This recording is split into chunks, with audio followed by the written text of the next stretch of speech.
সারাক্ষণ ওই কম্পিউটারের সামনে বসে থাকে, তাদের কাছে একটাই কথা যে ঘাড়ে ব্যথা হচ্ছে। বসার ভঙ্গিমা, ল্যাপটপটা কোথায় বসাচ্ছি। বাচ্চাদেরও দেখেছি এই ঘাড়ের যন্ত্রণার সমস্যাটা আসছে, এটা কি কারণটা কি ওই মোবাইল? মোবাইল বেশিরভাগ ক্ষেত্রেই বাচ্চারা ঘাড় নিচু করে ইউজ করে, স্টিফনেস ডেভেলপ করে যাবে। পিঠে ব্যথা, পিঠ থেকে কোমর পর্যন্ত, কোমরের নিচে নয় কোমর পর্যন্ত, এই ব্যথার কারণটা কি? এক্সারসাইজ বলতে বাড়িতে বা ফ্রি হ্যান্ড বা হাঁটা। এক্সারসাইজ করলে ঘুমও বেটার হয়। তো মহিলাদের আপনি বিশেষ যত্ন নিতে কি বলবেন? সময় বার করে নিজের জন্য প্রতিদিন অন্তত 15 মিনিট আপনাকে ব্যায়াম করতে হবে। বাজার চলতি সানস্ক্রিন, তো এটা কি কোথাও ক্ষতির সম্মুখীন হচ্ছে? ভিটামিন ডি ডেভেলপমেন্ট বা vitamin D production from Sunlight কিন্তু অবশ্যই কমবে।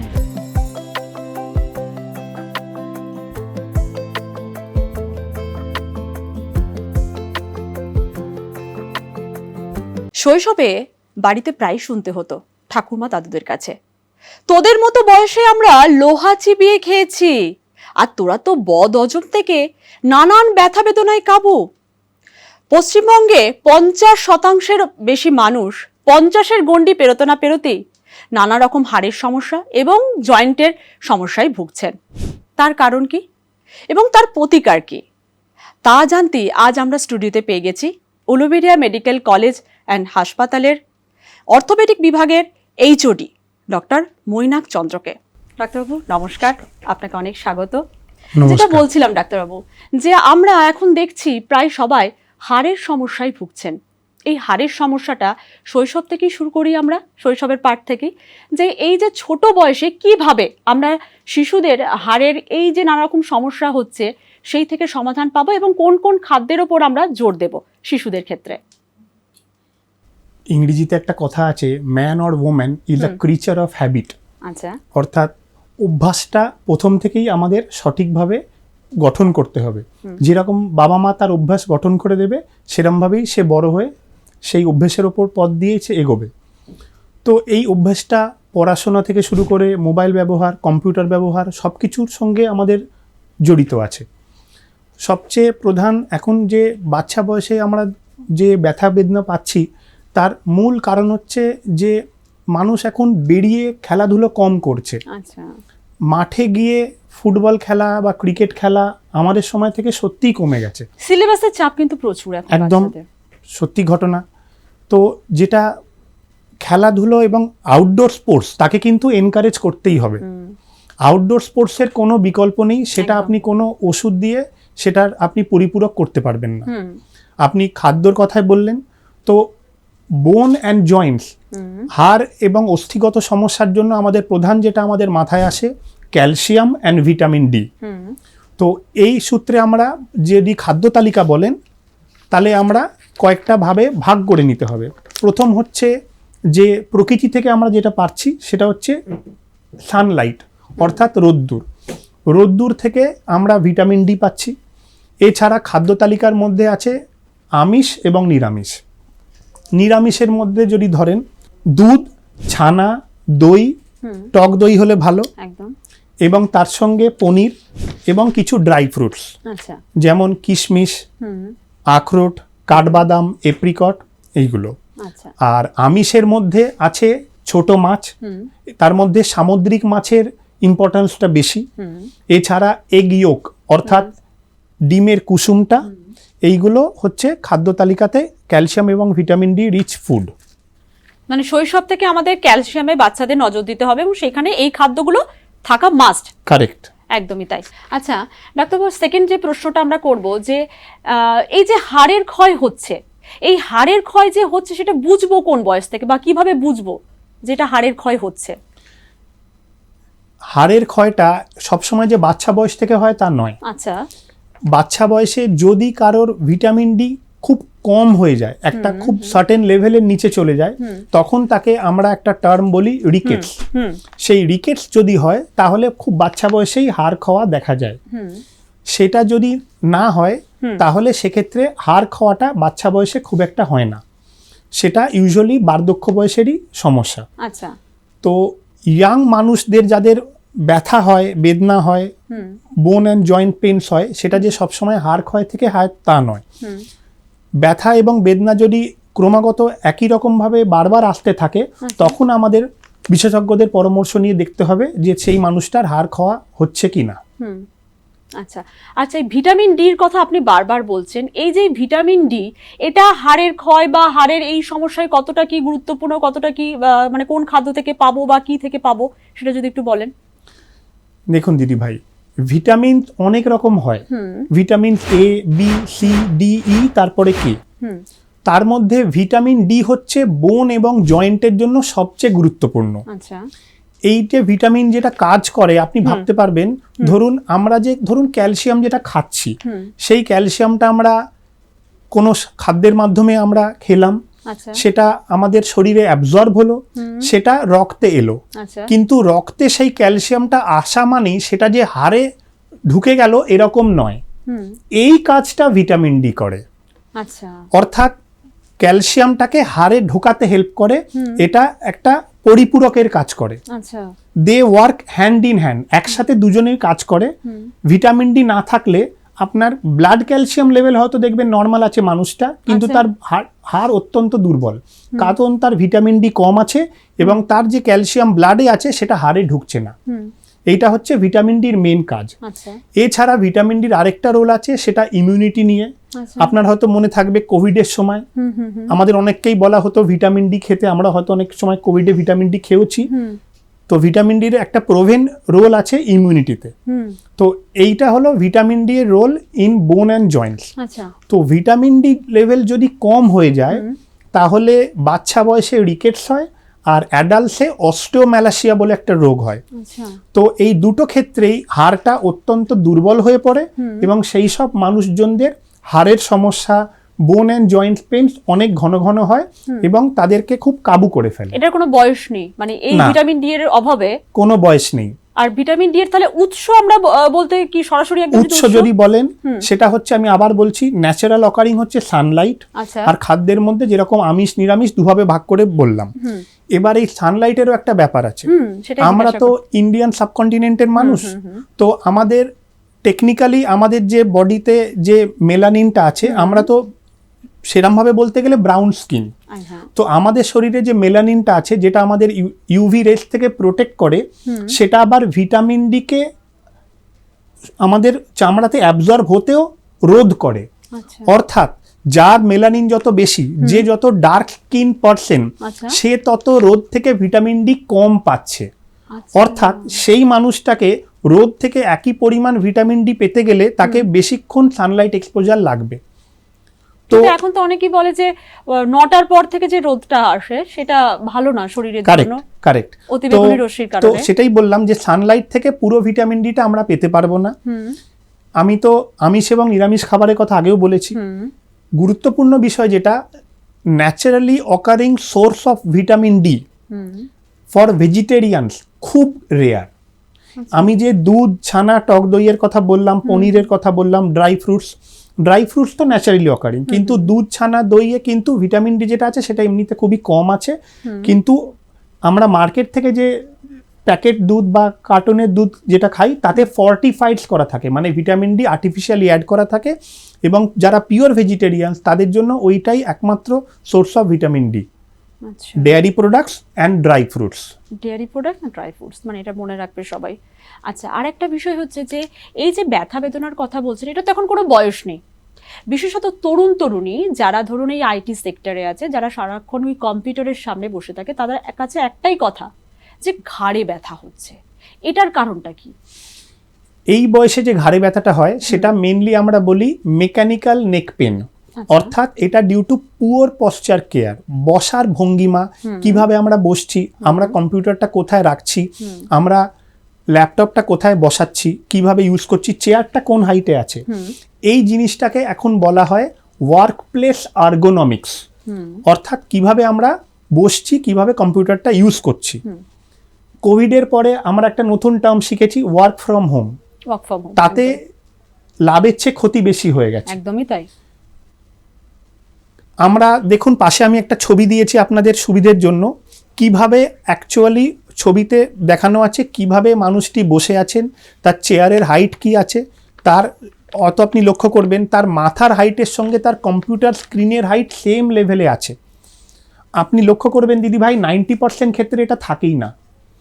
আর সবচেয়ে খারাপ যদি ওয়ার্ক প্লে ফ্রম হোমে কেউ যদি নিজের স্টাডি টেবিল ইউজ না করে, অনেক সময় সোফার সামনে সেন্টার টেবিল থাকে, বিছানায় বসে, এবং যদি ডেস্কটপ না থাকে সে কম্পিউটার ল্যাপটপ ইউজ করে, তখন আপনি নিজেই বুঝতে পারবেন যে তার ঘাড়টা তো কাত হয়ে যাচ্ছে, তার মানুষের ঘাড়টা ঝুঁকে যাচ্ছে।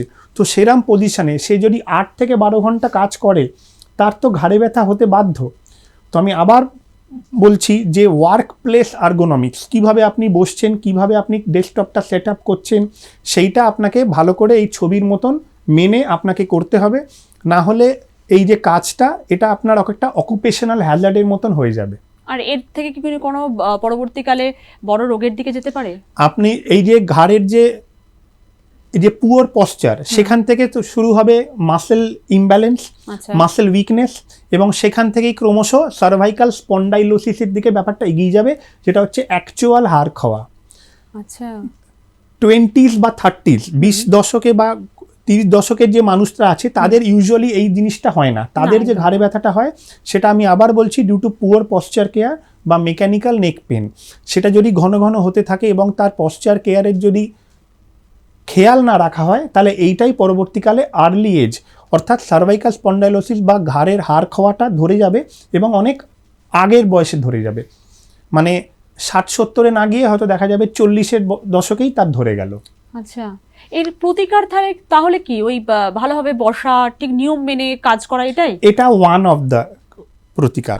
দ্বিতীয় হচ্ছে যে কিছু কিছু আমরা ঘাড়ের এবং শোল্ডারের এক্সারসাইজ বলে দিই, সেইগুলো এমন যে এক্সারসাইজ যেগুলো আপনি অফিসের চেয়ারে বসেও করতে পারবেন, এবং সেইগুলো যদি নিয়মিত আপনি অফিসের চেয়ারে বসে কাজের ফাঁকে ফাঁকে করতে থাকেন তাহলে আপনার ঘাড় এবং মাসেলস এবং সেইগুলো স্ট্রেচিং হবে, সেগুলো অ্যাক্টিভ থাকবে এবং এই ধরনের ঘাড় এবং ব্যথা থেকে আপনি মুক্ত থাকবেন। আচ্ছা, আমরা দেখেছি আরও যে তরুণ তরুণীদের তো কথা বললামই, বাচ্চাদেরও দেখেছি এই ঘাড়ের যন্ত্রণার সমস্যাটা আসছে। এটা কি কারণটা কি ওই মোবাইল? কারণ এখন অনেক বাচ্চাই মোবাইলে পড়াশোনারও করে, পাশাপাশি মোবাইল তো দেখেই, তো সেইটা ক্ষেত্রে কি হচ্ছে? মোবাইল অবশ্যই একটা বিরাট ফ্যাক্টর। আচ্ছা, এবং মোবাইল বেশিরভাগ ক্ষেত্রেই বাচ্চারা ঘাড় নিচু করে ইউজ করে, সেই অভ্যাসটা আমাদের চেঞ্জ করাতে হবে অ্যাজ প্যারেন্ট। আমাদের দেখুন যেটুকু মোবাইল ইউজ করার দরকার সেটুকুই যেন সে ইউজ করে, মুঠোফোনের মধ্যে সে যেন নতুন জগৎ খুঁজে না পায়। হ্যাঁ, জগৎটা তার বাইরেই মেন, এইটা তাকে বোঝাতে হবে। এবং মুঠোফোন যেটুকু ব্যবহার করবে সেটুকু ঘাড়টা যত সম্ভব কম নিচে কাত করে ইউজ করবেন, সেটাই বাঞ্ছনীয়। আচ্ছা, এটা ওয়ান অফ দ্য কারণ। এছাড়া খুব ইয়াং বয়স থেকেই আমাদের বাচ্চাদেরও এক্সারসাইজ করানো, এবং বাচ্চাদের ক্ষেত্রে খুব কম ভিটামিন ডি সাপ্লিমেন্ট দিলেও আমরা দেখেছি যে এই রোগ থেকে বা বাচ্চাদের ঘাড়ে ব্যথা থেকে প্রতিকার পাওয়া যেতে পারে।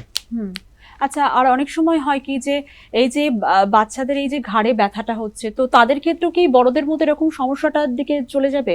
যে ধরুন যদি বাবা মারা ওটা কেয়ারিং না হয়, যে না হচ্ছে ঠিক আছে, আবার সেই মোবাইলটা দিচ্ছে তাদের কাজের জন্য, দৈনন্দিন ব্যস্ততার জন্য, তো বাচ্চাদেরও কি এরকম পরের দিকে অন্য কোনো গুরুত্বপূর্ণ রোগের দিকে যেতে পারে?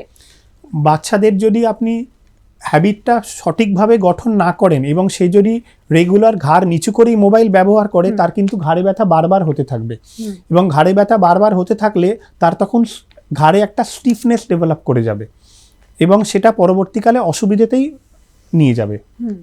আরেকটা প্রশ্ন আছে এই ঘাড়ের প্রসঙ্গে, যেটা বলছেন যে অনেকেই বলছেন ঘাড়ে ব্যথা, কাঁধে ব্যথা, অনেকেই আবার হাত পিছনের দিকে নিয়ে যেতে পারছেন না, এটাই কি ফ্রোজেন শোল্ডার?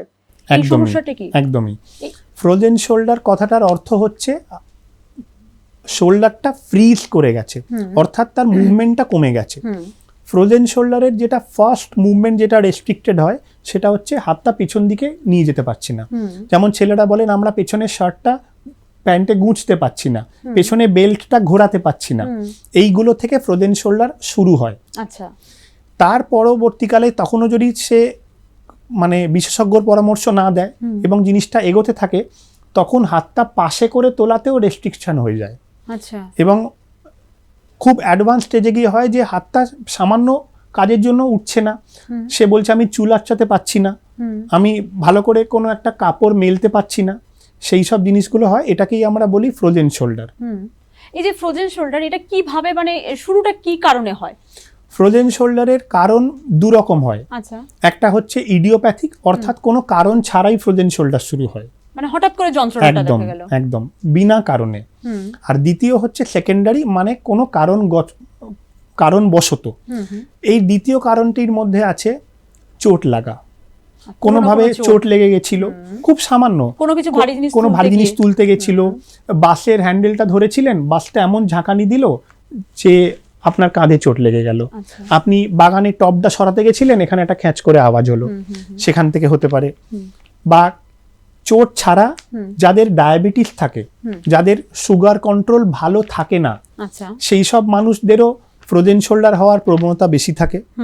নাম্বার 3 আমরা বলবো যারা ঘাড়ের স্পন্ডাইলোসিস থেকে ভুগছেন এবং যাদের সার্ভাইকাল স্পন্ডাইলোসিস থেকে এগিয়ে গিয়ে স্লিপ ডিস্ক হয়ে গেছে ঘাড়ের, মানে হাড়ের মধ্যে যে নার্ভটা থাকে সেই নার্ভটা প্রেশারাইজড হয়ে যাচ্ছে এবং সেখান থেকে কাঁধ দিয়ে হাত দিয়ে শিরার টান নেমে আসছে, সেসব মানুষদেরও হাতটা কম ইউজ করার জন্য ফ্রোজেন শোল্ডার ডেভেলপ করে। এর প্রতিকার কি? এর প্রতিকার হচ্ছে, আমরা ডাক্তারি ভাষায় অলওয়েজ বলি ট্রিট দ্য কজ, মানে যে কারণে হচ্ছে সেই কারণটাকে খুঁজে বার করতে হবে। যেমন ধরুন চোট লাগা, অনেক সময় আমরা দেখি একজন বয়স্ক মাসিমা, তার চোট লেগেছিল 3 মাস আগে, তখন কোনো অসুবিধে হয়নি, ক্রমশ আস্তে আস্তে তার ফ্রোজেন শোল্ডার ডেভেলপ করেছে। লোকালি উনি একটি এক্সরে করিয়েছেন, এই এক্সরেটা সম্পূর্ণ নর্মাল আছে, তাই জন্য উনি সামান্য কিছু ওষুধ খেয়েছেন, কিছু স্প্রে ইউজ করেছেন, তাতেও তার প্রতিকার হচ্ছে না। তখন আমরা অনেক সময় দেখি যে তার হয়তো টেন্ডনের কোনো চোট লেগে বা টেন্ডন ছিঁড়ে যাওয়ার সম্ভাবনা আছে কিনা। এইটা খুব কমন। বয়স্ক মানুষদের পড়ে গেলে সবসময় যে ফ্র্যাকচার হবে তা নয়, কাঁধের টেন্ডন যদি ছিঁড়ে যায় তখন আপনি সেই মানুষটিকে যতই ব্যায়াম করান তার হাত কিন্তু উঠবে না। তো এইটা হচ্ছে ওয়ান অফ দ্য কজ। এবার যদি আমরা ইডিওপ্যাথিকে চলে আসি, যার কজ নেই, সেক্ষেত্রে ট্রিটমেন্ট হচ্ছে ফিজিওথেরাপি অ্যান্ড ব্যায়াম। এবং এই ব্যায়াম যেটা করানো হয় দিদি ভাই, ব্যায়ামটা গ্রেড হিসেবে করানো হয়, মানে কি স্টেজে আপনি এসছেন। যে হয়তো ধরুন হাতটা পাশে পুরোটা তুলতে পারছেন কিন্তু খালি পেছনে নিয়ে যেতে অসুবিধে হচ্ছে, তার একরকম ব্যায়াম হবে। যে মানুষটা সামান্য হাতটা পাশেও 1 ফুট 1.5 ফুটও তুলতে পারছে না, তাকে আমরা অন্যরকম ব্যায়াম দেব। তো ব্যায়ামটা যে পরিমাণ, যেভাবে, যে গ্রেডে আপনি আসবেন সেই হিসেবে আমরা ব্যায়ামটা দেয়া হবে এবং ব্যায়ামটা রেগুলার করতে করতে আপনাকে আমরা আবার আগের অবস্থায় নিয়ে যাব। আচ্ছা, মানে এই ফ্রোজেন শোল্ডারের মানে ওষুধ যদি বলা যায় গুরুত্বপূর্ণ, সেটা হচ্ছে ব্যায়াম। নিশ্চয়ই। আর হচ্ছে কোনো ব্যথা বেদনাকে আমরা চেপে রাখবো না, একদমই নয়। ব্যথা যখনই হবে সেটা 2 দিন নিয়ে যদি না কমে তাহলে চিকিৎসকের পরামর্শ নেব। আরেকটা দেখা যাচ্ছে যারা ধরুন কর্মজীবী, তাদের বেশিরভাগই অনেকেই বলছেন যে পিঠে ব্যথা, পিঠ থেকে কোমর পর্যন্ত, কোমরের নিচে নয় কোমর পর্যন্ত, এই ব্যথার কারণটা কি? কোমরে ব্যথা যদি মেটাফরিক্যালি ভাবেন, মানে রূপক অর্থে ভাবেন, আমরা বলবো যে মানুষ যেহেতু 4 পা থেকে 2 পায়ে হয়ে সোজা হয়ে সিট দ্বারা সোজা করে দাঁড়িয়েছে, তার জন্যই কিন্তু কোমরে ব্যথা হয়। হ্যাঁ, আর বায়োলজিক্যালি যদি বলেন, কোমরে ব্যথার মেনলি 2টো কারণ আছে। নাম্বার 1 হচ্ছে মেকানিক্যাল ব্যাক পেন, যেটা আমি ঘাড়ের ক্ষেত্রেও বলেছিলাম, অর্থাৎ due to poor posture care এবং মাসেল উইকনেস। আর দ্বিতীয় হচ্ছে ইনফ্লেমেটরি ব্যাক পেন, সেটা হচ্ছে প্রপার কোনো ডাক্তারি বা কোনো রোগ কারণে। যেমন ইয়াং মানুষদের যখন হয়, একটি রোগ আছে অ্যাঙ্কাইলোজিং স্পন্ডালাইটিস বা সেরোনেগেটিভ স্পন্ডাইলো আর্থ্রোপ্যাথি। এই ধরনের রোগ যদি কারো থাকে, তখন তার 20 বছর বয়স বা 30 বছর বয়স থেকেই কোমরে ব্যথা বারবার হতে থাকবে। এবং এই রোগের যদি চিকিৎসা না করা হয়, সেই মানুষটির কিন্তু কোমরে ব্যথা শুধু ব্যায়ামে যাবে না। আর তারপরে আমরা আসবো কোমরের স্পন্ডাইলোসিসে, যেটাকে আমরা বলি লাম্বার স্পন্ডাইলোসিস, অর্থাৎ হাড় খাওয়া। যেটা হাড়ে শুনেছিলাম, সেটা কোমরেও অবশ্যই অবশ্যই স্পাইনে যেখানে খুশি হতে পারে, এমনকি ঘাড় এবং কোমরের মাঝের যে অংশটা ডরসাল স্পাইন, সেখানেও হতে পারে। হাড় ক্ষইলেই সেখানেই আমরা ঘাড়ের বা কোমরের শিরদাঁড়া যেখানেই হাড় ক্ষইবে সেটাকেই আমরা বলবো স্পন্ডাইলোসিস। শুধু হাড় খাওয়া হয় না দিদি ভাই, এই যে 33খানা হাড় সাজানো আছে তার মধ্যে মধ্যে একটা জয়েন্ট থাকে, তাকে আমরা বলি ফ্যাসেট জয়েন্ট। এই ফ্যাসেট জয়েন্টের মধ্যে যখন ক্ষয় হয়, এই ফ্যাসেট জয়েন্টের আর্থারাইটিস, সেইটা কিন্তু কোমরের ব্যথার একটা খুব বড় কারণ। আচ্ছা।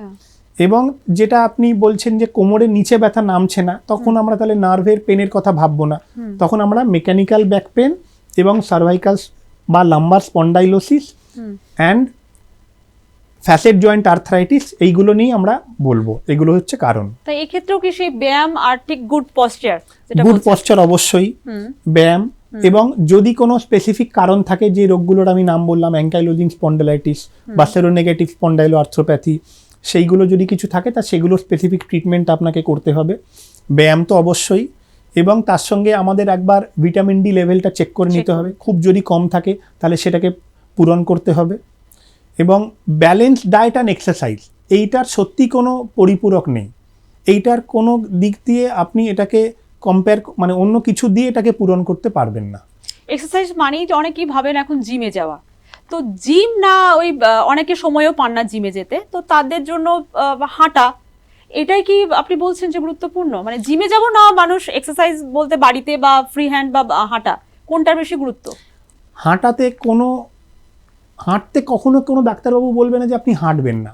হাঁটা অলওয়েজ মানে প্রাইমারি এক্সারসাইজ তো বটেই।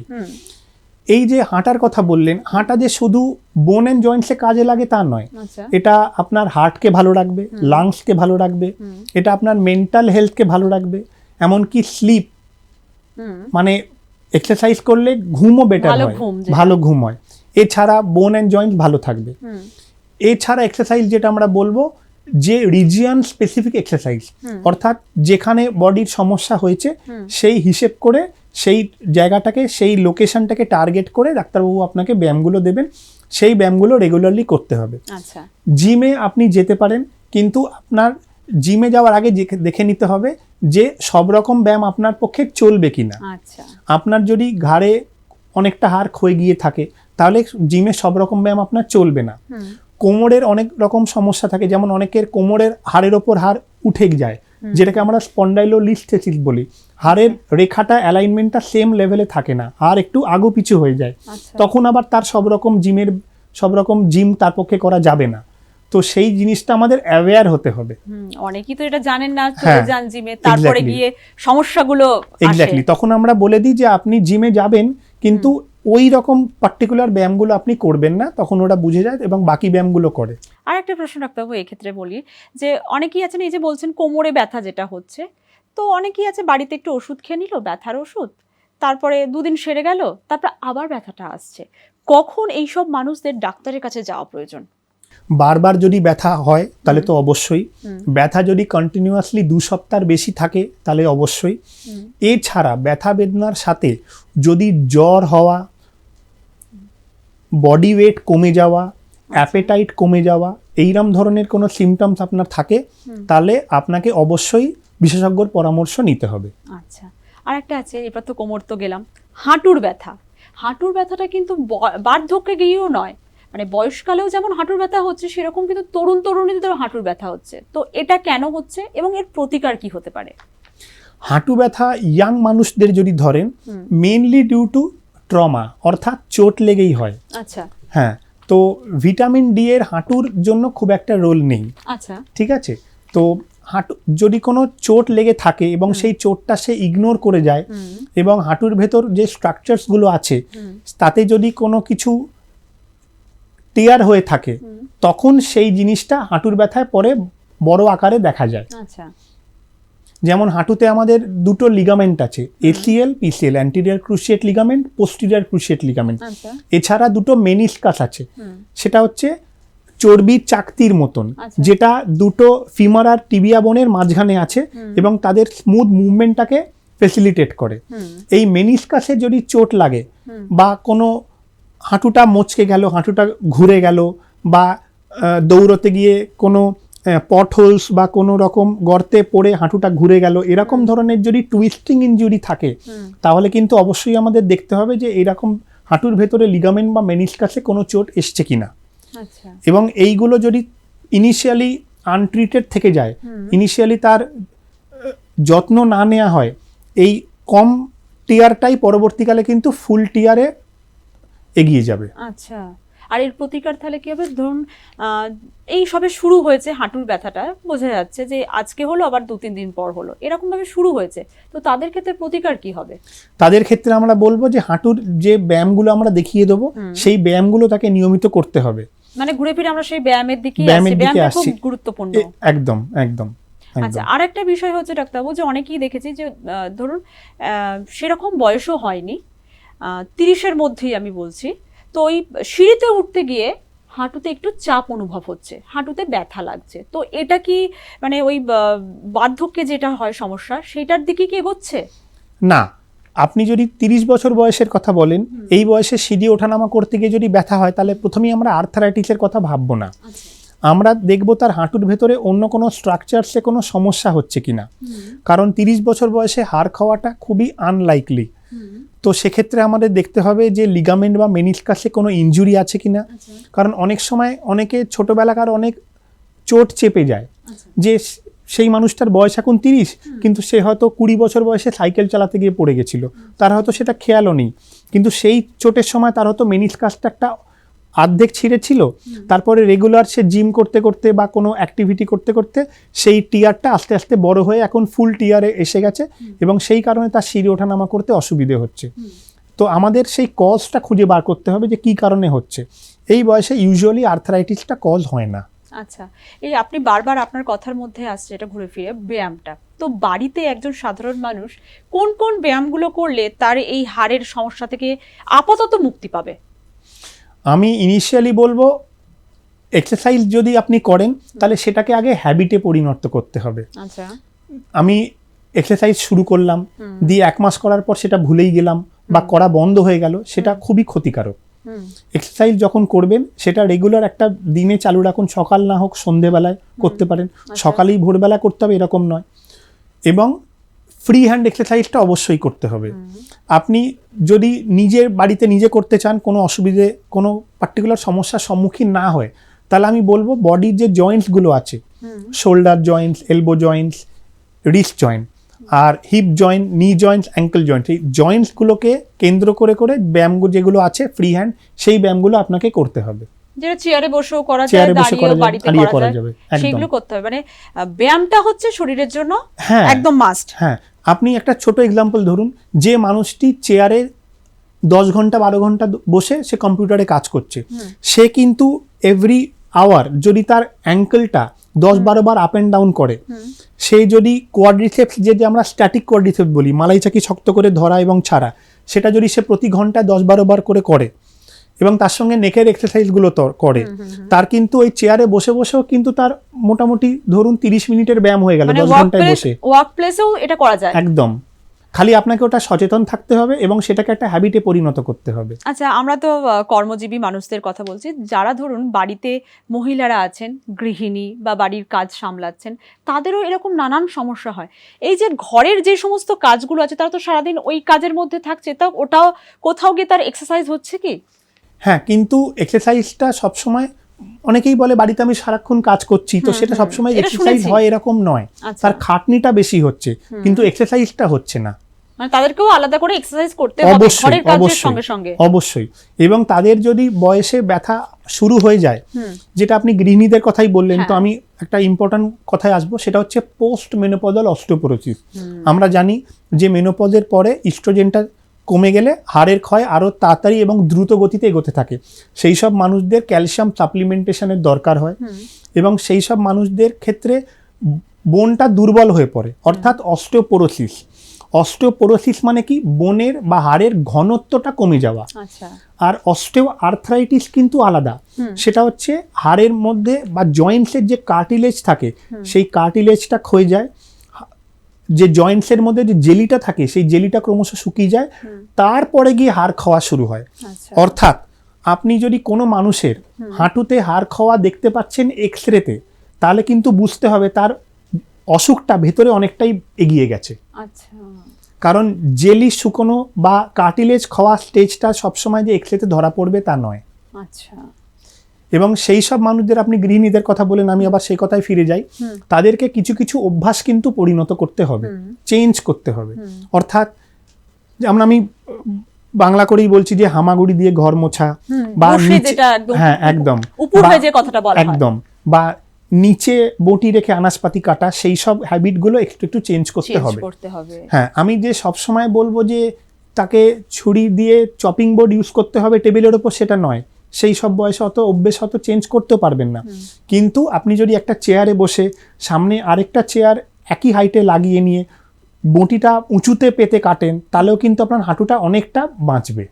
আচ্ছা, আর এই যে কাচাকুচি করা বা এই ধরনের যেটা বললেন যে ঘর মোছা, এইগুলো মানে আস্তে আস্তে বন্ধের দিকে? না, ঘর মোছাটা আমি বলি আপনি মপ দিয়ে ইউজ করুন। হ্যাঁ, ইয়েস।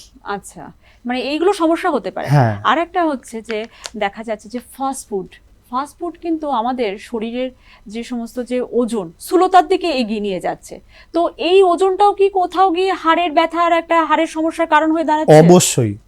অবশ্যই আপনি যত বডি ওয়েট বাড়াবেন আপনার কোমর এবং হাঁটু ততই বিদ্রোহ করবে। আচ্ছা, তারা এটা মেনে নেবে না, কারণ তারা যে বডি ওয়েটে অভ্যস্ত ছিল, হাঁটুর বয়স কিন্তু বেড়ে যাচ্ছে, 30 থেকে 40 হলো, হাঁটুর বয়সও 30 থেকে 40 হয়ে গেল। কিন্তু এবং আপনাদের যেটা জানতে হবে যে পিক বোন মাস একটি মানুষের শরীরে 30 বছর বয়সে তার বোন মাস ম্যাক্সিমাম থাকে। আচ্ছা, তারপরে আপনি যাই করুন, যতই ওষুধ খান কি জিম করুন, বোন ডেন্সিটি আস্তে আস্তে কমবেই, because you will not be able to go against nature. আপনি প্রকৃতির বিরুদ্ধে যেতে পারবেন না। পিক বোন মাস 30 বছরের আশপাশে হয়। আচ্ছা, এবং 40 বছরের পরে হঠাৎ করে সেডেন্টারি লাইফস্টাইলে সে তার আগে সে হেঁটে অফিস যেত, তারপর সে বাইক কিনলো, তারপর সে গাড়ি কিনলো, তারপর 40 বছর বয়সে 45-এ গিয়ে দেখা গেল বডি ওয়েটটা হঠাৎ করে বেড়ে গেল। ইন দ্য মিন টাইম হাঁটুর বয়সটা আরো 15 বছর বেড়ে গেছে, হাঁটুটা ক্রমশ দুর্বল হয়ে গেছে, তো হাঁটু তো বিদ্রোহ করবেই দিদি ভাই। আচ্ছা, তাহলে কোন বয়সে কিরকম ওজন হওয়া আপনাদের ডাক্তারি পরিভাষায় সঠিক? আমাদের ওজনটা বয়স হিসেবে নয় দিদি ভাই, অর্থোপেডিক্সে আমরা হাইট হিসেবে ভাবি। আচ্ছা, হ্যাঁ, তো আমাদের একটি মাপকাঠি আছে, ইন্ডেক্স বলি আমরা, বডি মাস ইন্ডেক্স, বিএমআই। এই বিএমআইটা হচ্ছে কেজি পার মিটার স্কোয়ার। আচ্ছা, কেজি পার মিটার স্কোয়ার। তো আপনি বডি ওয়েটটা কেজিতে মাপলেন, হাইটটা আপনাকে ইউজুয়ালি আমরা ইঞ্চিতে বলি, সেটাকে আপনাকে মিটারে কনভার্ট করতে হবে, কেজি পার মিটার স্কোয়ার। এটা 18.5 থেকে 24.99 এর মধ্যে রাখতে হবে, অর্থাৎ 18.5 থেকে 24.99 হচ্ছে নর্মাল রেঞ্জ অফ বিএমআই। তো আপনি যদি নিজেই গুগল করে দেখতে পারবেন যে আমার যে হাইট আছে সেটা নিজের হাইটটা দিলেন, এবং আপনি যদি একটা নর্মাল বিএমআই ধরুন 23 বিএমআই ধরলাম, তাহলে আপনি নিজেই বুঝতে পারবেন যে আপনার ওই 23 বিএমআই রাখতে গেলে আপনাকে আপনার বডি ওয়েট কত হওয়া উচিত। একদমই তাই, মানে ওজনটা সঠিক রাখতে হবে এবং নির্দিষ্ট বয়স এবং নির্দিষ্ট উচ্চতার কথা বলছেন। হাঁটু প্রতিস্থাপন, নি রিপ্লেসমেন্ট, এটা এখন আমরা প্রায় শুনছি সবার কাছে, তো এইটা কাদের হয়? হাঁটুর অস্টিওআর্থ্রাইটিস যখন একটা সার্টেন স্টেজে চলে যায় এবং যখন ওষুধ দিয়ে বা শুধুমাত্র ব্যায়াম দিয়ে তার হাঁটুর ব্যথাকে কন্ট্রোল করা যাচ্ছে না, এবং যখন হাঁটুর অস্টিওআর্থ্রাইটিসটা আমরা বলি গ্রেড 4 অস্টিওআর্থ্রাইটিস, আমাদের ডাক্তারি ভাষায় অস্টিওআর্থ্রাইটিসটাকে আমরা 4 ভাগে ভাগ করেছি। ফার্স্ট স্টেজ হচ্ছে একদম সবচেয়ে কম অস্টিওআর্থ্রাইটিস, গ্রেড 4 হচ্ছে লাস্ট স্টেজ। তো গ্রেড 4 অস্টিওআর্থ্রাইটিস যখন হয়ে যাবে এবং যার ওষুধ দিয়ে এবং ব্যায়াম দিয়ে তার ব্যথাটা কন্ট্রোল করা যাবে না, তখন তাকে আমরা নি রিপ্লেসমেন্টের সাজেশন করি। এটা খুব সাকসেসফুল হয়। নি রিপ্লেসমেন্ট সাকসেস করার জন্য পেশেন্ট যদি মোটিভেটেড থাকে, পেশেন্ট যদি বলে আমরা অপারেশনের পরে আমরা নিয়মিত যে ব্যায়ামগুলো আপনি দেবেন, যে পোস্ট অপারেটিভ প্রোটোকলটা আপনি বেঁধে দেবেন সেগুলোর মধ্যে থাকবো, তাহলে অবশ্যই সাকসেসফুল। মানে আগের আমি বলছি দৌড়ানো বা সে তো ম্যারাথন রেসে যাবে না অবশ্যই, কিন্তু মানে স্বাভাবিক কাজ সে কর্ম করতে পারবে, অবশ্যই স্বাভাবিকের থেকে বেশি করতে পারবে। হ্যাঁ, আর রোবোটিক সার্জারির কথাও শুনি, তো রোবোটিক সার্জারিটা কি? রোবোটিক সার্জারি হচ্ছে যে এটা মেশিনের মাধ্যমে হচ্ছে, মেশিনটাই রোবট। আচ্ছা, কিন্তু সে একা সার্জারি করছে না, তাকে ইনফরমেশনটা কিন্তু মানুষই দিচ্ছে। রোবোটিক সার্জারির মেন অ্যাডভান্টেজ হচ্ছে প্ল্যানিং অ্যান্ড প্রেসিশন। আচ্ছা, যেসব ক্ষেত্রে হাঁটুটা অত্যন্ত বেশি ক্ষয়ে গিয়ে হাঁটুটা অনেকটা বেশি বেঁকে যায় এবং এতটাই ডিফর্মিটি হয়ে যায়, তখন আমাদের একটা প্ল্যানিং লাগে যে এই এত বেঁকা হাঁটুটাকে সম্পূর্ণ সোজা করতে গেলে কোনখান থেকে বোনটা কাট করতে হবে, কি সাইজের ইমপ্লান্ট ইউজ করতে হবে, কিরমভাবে দুটো ইমপ্লান্টকে ব্যালেন্স করতে হবে, সেইগুলো রোবটের মাধ্যমে প্ল্যানিংটা খুব করা ইজি। এবং দ্বিতীয় আমি বললাম প্রেসিশন, অর্থাৎ সূক্ষ্মতা। নি রিপ্লেসমেন্টে যখন আমরা বোনসগুলো কাটি তখন 1-2 মিলিমিটারের তফাতেও অনেকটা তফাত হয়ে যায়। আচ্ছা, তো রোবোটিক সার্জারিতে এই প্রেসিশনটা অনেকটা মাত্রায় আমরা উন্নত করতে পারি। এটা কি খুব খরচা সাপেক্ষ?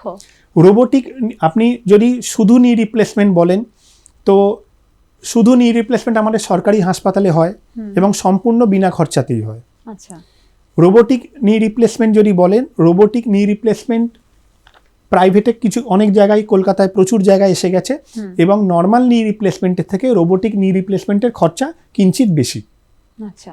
আর একটা ডাক্তারবাবু, এই যে ধরুন এই যে হাড় ক্ষয় হচ্ছে বা হাড়ের এই সমস্যা হচ্ছে, তো এক কথায় যদি আপনাকে বলতে বলি যে মূলত কোন খাবারগুলো মাস্ট আমাদের খাদ্য তালিকায় রাখতে হবে, যে কোনো বয়সের ক্ষেত্রে বলছি, কোনগুলো সেগুলো হবে?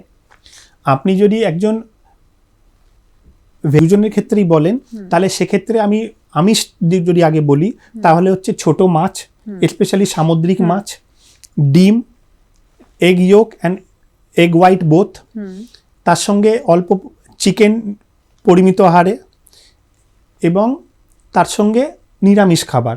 আমি আগেও বলেছি দুধ, ছানা, টক দই, ড্রাই ফ্রুটস যেমন কিশমিশ, আখরোট, কাঠবাদাম, অ্যাপ্রিকট, এগুলো খাদ্যাভ্যাসের মধ্যে রাখতেই হবে। আচ্ছা, আর একটা হচ্ছে হাঁটু বা লিগামেন্ট ছিঁড়ে যায়, এইগুলো কখন হয়? আর এগুলো কি অস্ত্রোপচার সফল হয়? হাঁটু বা লিগামেন্ট অবশ্যই অবশ্যই সফল হয়।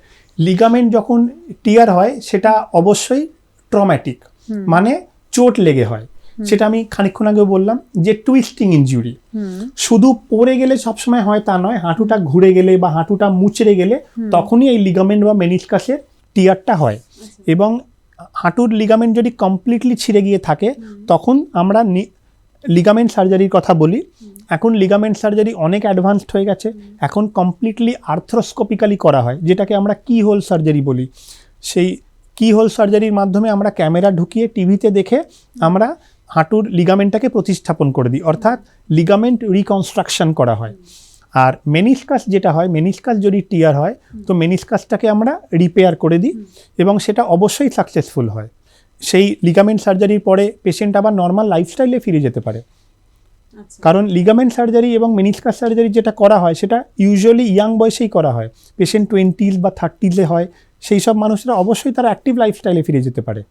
নিয়মিত অনেকেই দেখেছি যে ব্যথা হলেই ব্যথার ওষুধ খেয়ে নিচ্ছে, আবার অনেক মহিলাকে দেখেছি যে অনেকেই বলছেন যে 40 বছরের মধ্যে ঢুকে গেছি, এরপর ক্যালসিয়াম ট্যাবলেট নেওয়া দরকার। তো এটা কতটা আপনি বলছেন যে ঠিকঠাক বা কতটা ক্ষতিকর এটা? আমাদের শরীরে ক্যালসিয়ামের যা রিকোয়ারমেন্ট আছে তার বেশিরভাগটাই ব্যালেন্সড ডায়েট থেকে হয়ে যায়।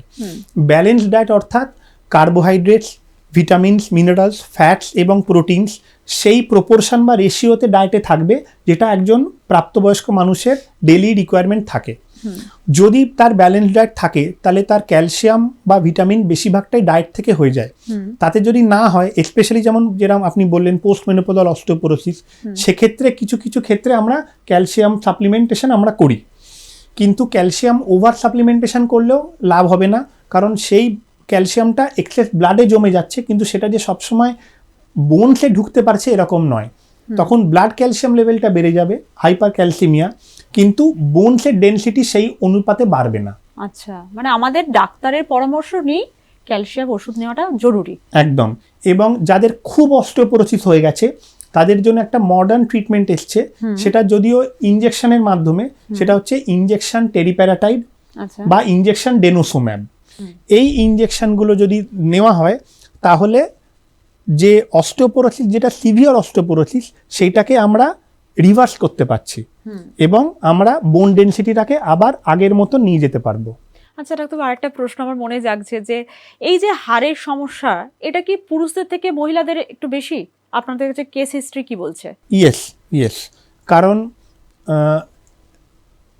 একটা জিনিস আমরা বলবো যে যেটা আমি আগেও বলেছি পোস্ট মেনোপজাল অস্টিওপোরোসিস, সেটা হচ্ছে যে একটা সার্টেন এজের পরে ইস্ট্রোজেনটা কমে যায় এবং ক্যালসিয়ামের ঘাটতি হতে থাকে, কিন্তু ইয়াং বয়সে খুব একটা ডিফারেন্স আলাদা করে হয় না।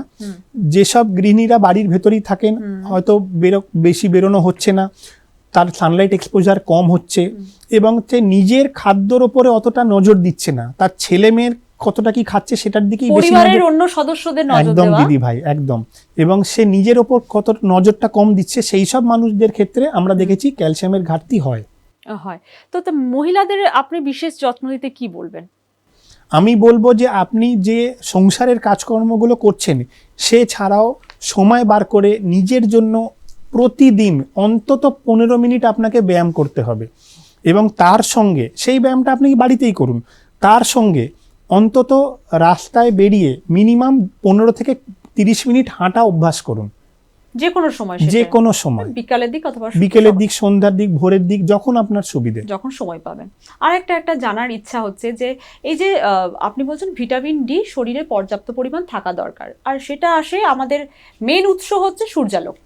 তো সেক্ষেত্রে এখন দেখেছি যে বাজার চলতি সানস্ক্রিন প্রচুর বেরিয়ে গেছে। তো ওই সূর্যালোক পাবে কোথায়? সেখানে তো সানস্ক্রিন মানুষ মেখে বেরিয়ে যাচ্ছে। তো এটা কি কোথাও ক্ষতির সম্মুখীন হচ্ছে? ক্ষতি ঠিক বলবো না দিদি ভাই, কারণ সানস্ক্রিনেরও একটা আলাদা উপকারিতা আছে, একটা দরকারি, সেটা ইউজ হচ্ছে। কিন্তু এটা আপনি একদম সঠিকই বলেছেন, সানস্ক্রিন যদি ইউজ করা হয় তাহলে সেই মানুষটির ভিটামিন ডি ডেভেলপমেন্ট বা vitamin D production from Sunlight কিন্তু অবশ্যই কমবে। যেরকম প্রথম যে আপনি বলছেন যে ওই যে সকালের দিকে যে রোদটা, সেই ক্ষেত্রে আমরা সানস্ক্রিন না ইউজ করে ওই সূর্যালোকটা নেওয়াটা আমাদের কাছে জরুরি। একদম একদম। তারপর সকাল 9টা-10টার পর থেকে যে রোদ্দুরটা আসছে সেটাকে অ্যাভয়েড করে যাওয়াই ভালো। আচ্ছা, অনেক ধন্যবাদ। অনেক কিছু পরামর্শ আপনি দিলেন এবং জানতে পারলাম। এভাবেই সুস্থ থাকুন, এবং ডাক্তারবাবু যেটা বললেন যে হাড়ের যত্ন নিন এবং নিজের যত্ন নিন।